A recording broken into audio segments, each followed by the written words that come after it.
Good day to you. Hope you're having a wonderful day. We are reading in the book of Acts, the Acts of the Apostles. Now, in the last session, we read chapter 24, the book of Acts, and we are now ready to read chapter 25. At the end of chapter 24,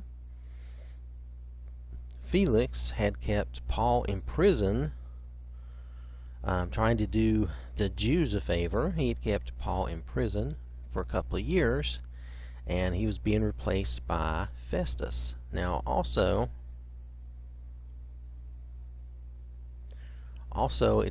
you should be known that at the same time, he hoped that money would be given to him by Paul. He was hoping Paul would give him a bribe. So I don't know if that means Paul had money or not, but nonetheless, Felix kept him in prison, hoping he would get a bribe, and also desiring to do the Jews a favor. So I think he was going to get something from somebody, was the idea. But here he's leaving office, and Festus is coming in to replace him. Let's see. So we're ready to begin chapter 25. Now 3 days after Festus had arrived in the province, he went up to Jerusalem from Caesarea, and the chief priests and the principal men of the Jews laid out their case against Paul. And they urged him, asking as a favor against Paul that he summon him to Jerusalem, because they were planning an ambush to kill him on the way. Festus replied that Paul was being kept at Caesarea, and that he himself intended to go there shortly. So, said he, let the men of authority among you go down with me, and if there is anything wrong about the man, let them bring charges against him. So he's saying, why don't you go with me? And if you have a case, let's make it. So after he stayed among them not more than 8 or 10 days, he went down to Caesarea, and the next day he took his seat on the tribunal and ordered Paul to be brought. When he had arrived, the Jews who had come down from Jerusalem stood around him, bringing many and serious charges against him that they could not prove. Now, you notice the difference between the way Jesus was when he was arrested and the way they pursued him similarly to what they're doing with Paul here. But the difference between Jesus and Paul was Jesus was doing he was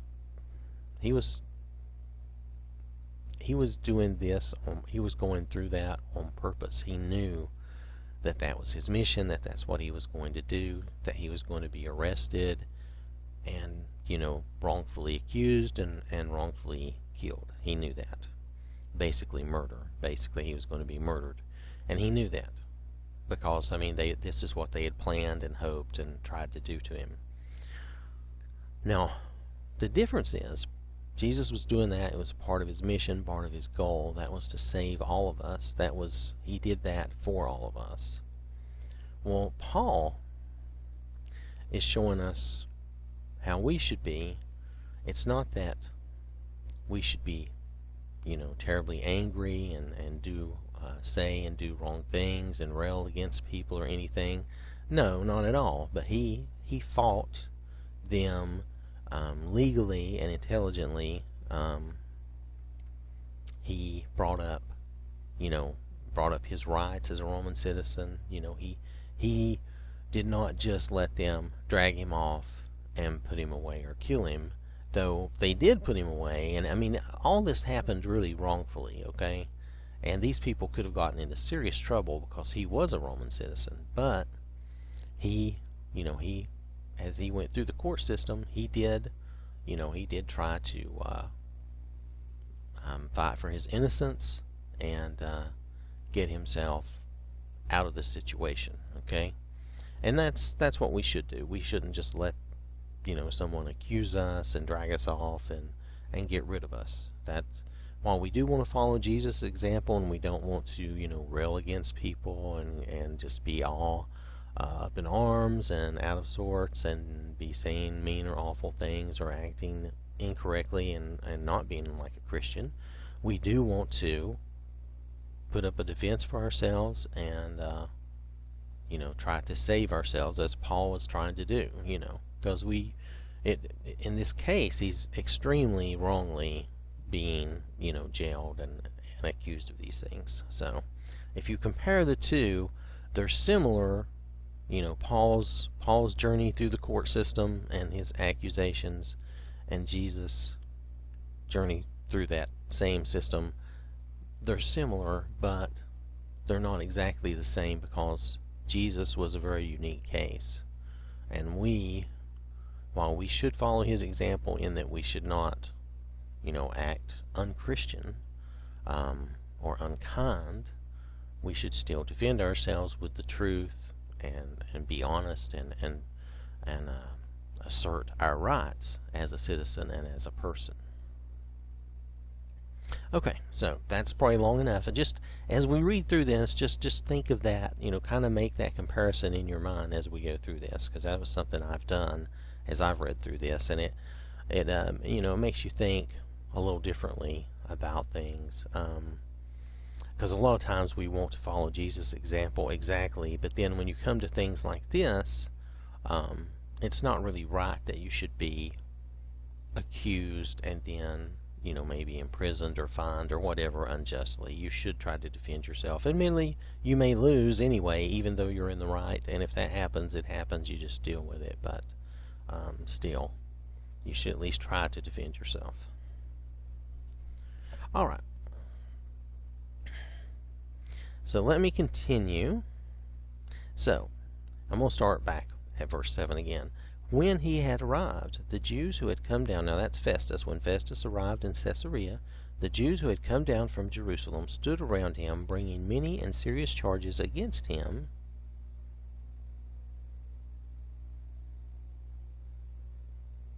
I'm sorry, this is when Paul, because Festus ordered Paul to be brought down.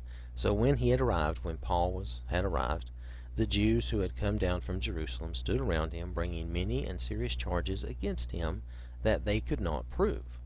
Paul argued in his defense, "Neither against the law of the Jews, nor against the temple, nor against Caesar have I committed any offense."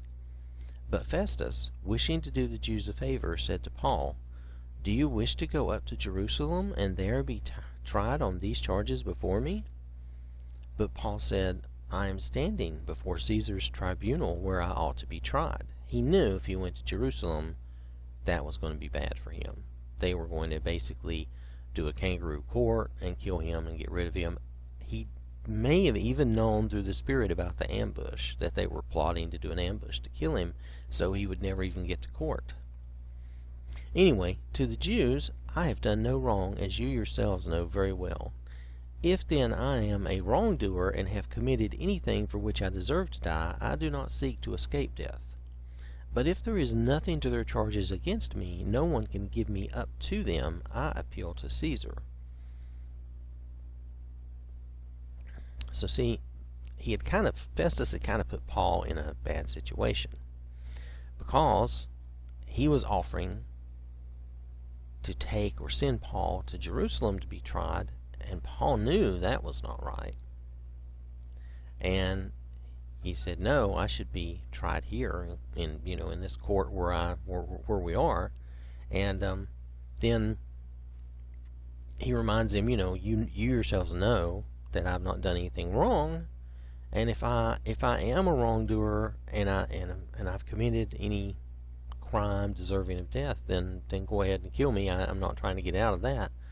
But there's nothing to the charge. But if there's nothing to the charges against me, which there weren't, no one can give me up to them. He knew that Festus was basically saying, why don't I just give you over to the Jews and let them do what they want with you? Because that was, he knew he would be killed.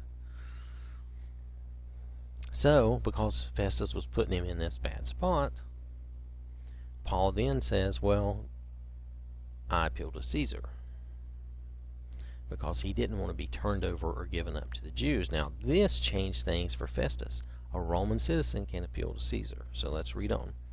Then Festus, when he had conferred with his council, answered, "To Caesar you have appealed, to Caesar you shall go."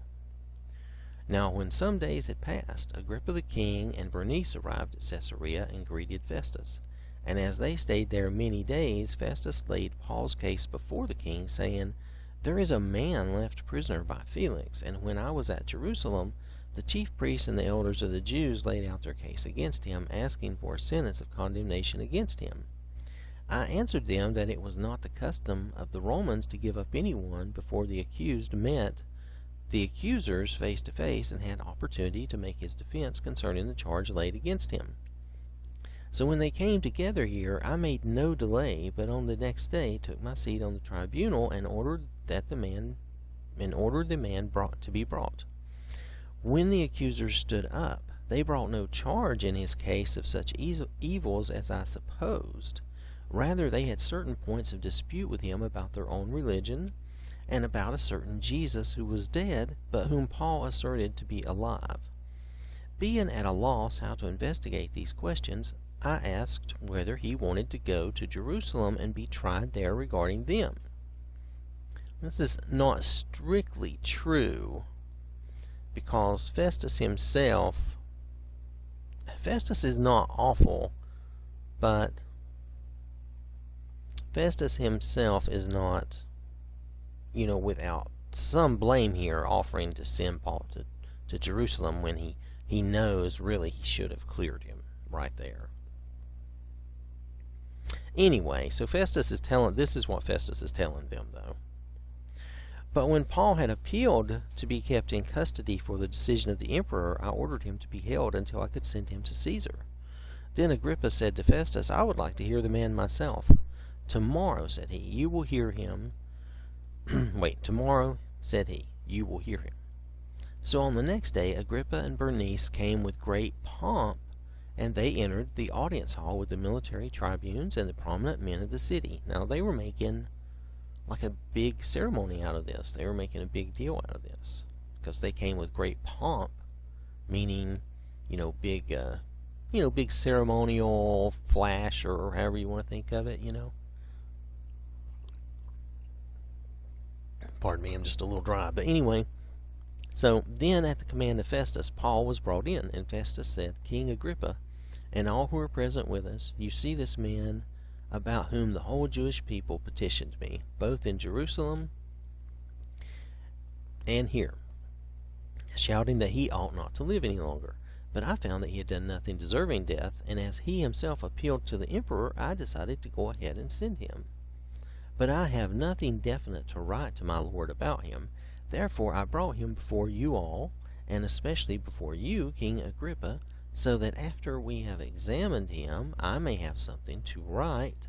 For it seems to me unreasonable in sending a prisoner not to indicate the charges against him.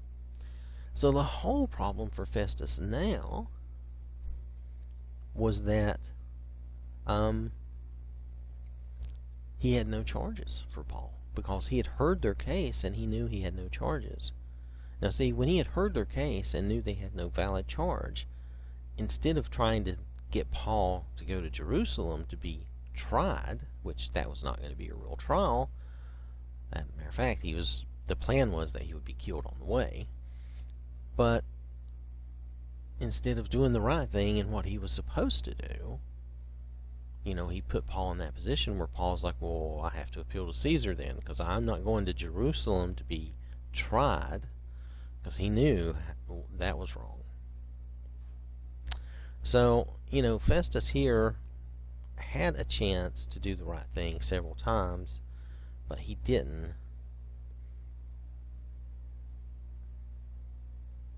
He could have,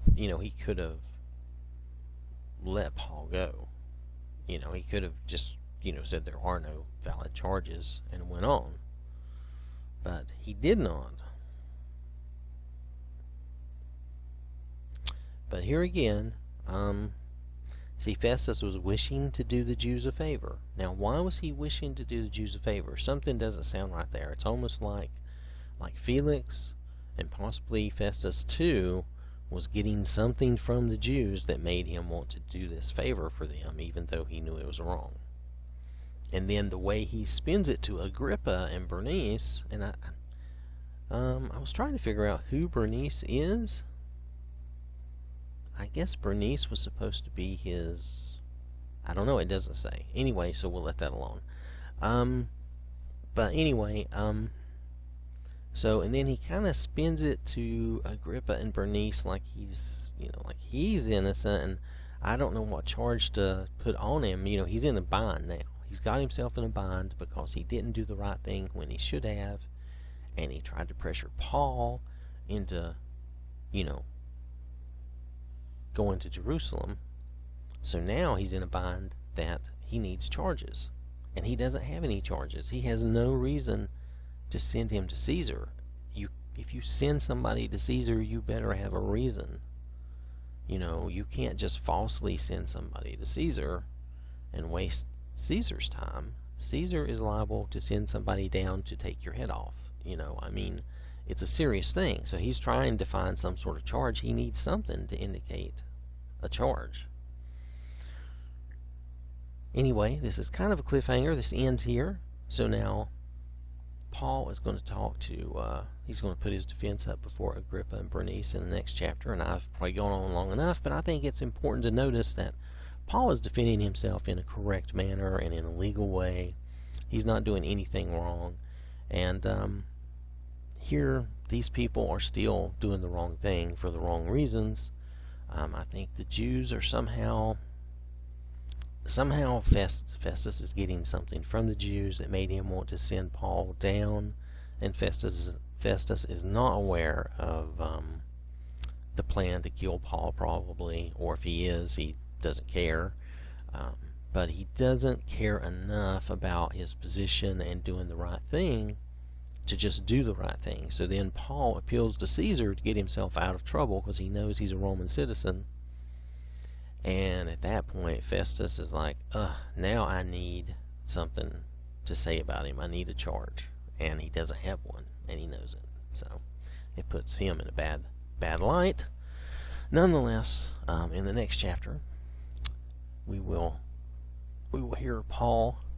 We will read Paul's defense to King Agrippa. So that is the book of Acts, the Acts of the Apostles, chapter 25. Thank you for listening. Hope you have a wonderful day, and remember, God loves you.